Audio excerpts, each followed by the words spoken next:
নমস্কার, নতুন ভিডিওতে সকলকে ওয়েলকাম। আজকে আপনাদেরকে একটা নতুন রকমের বুগেনভেলিয়া দেখাবো। অন্যান্য গাছগুলোর থেকে বা অন্যান্য ফুলগুলোর থেকে একদমই আলাদা। সত্যি কথা বলতে কি, এখনকার দিনে এই বুগেনভেলিয়া গাছটা নিয়ে মানুষের এত উন্মাদনা আর এত জনপ্রিয়তার সবথেকে বড় একটা কারণ হচ্ছে এটাই যে এর নানা ধরনের ভ্যারাইটি। তার জন্য কি হয়, এর প্রতি মানুষের আগ্রহ কিন্তু কোনোদিন আর থামে না।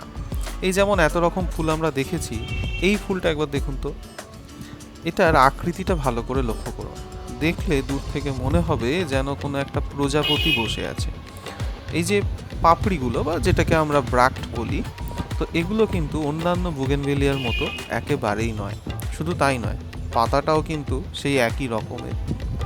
দূর থেকে দেখে কিন্তু মনে হবে যেন প্রজাপতিই বসে আছে। আর এর যে ফুলটা, সেটা কিন্তু আমরা যে স্প্ল্যাশ দেখেছি সেই স্প্ল্যাশেরই আর একটা ভ্যারাইটি। এটাকে বলা হয় স্প্ল্যাশ বাটারফ্লাই, আর এটা হচ্ছে বাটারফ্লাই রেড। এদের আইডিগুলো হচ্ছে এই বাটারফ্লাই আইডি। প্রচুর ফুল হয়, দেখতেই পাচ্ছেন ফুল একদম পুরো পাতা মানে ছাপিয়ে গিয়েছে, পাতা দেখতে পাওয়া যাচ্ছে না, খালি ফুল দেখতে পাওয়া যাচ্ছে। আইডি হচ্ছে বাটারফ্লাই রেড।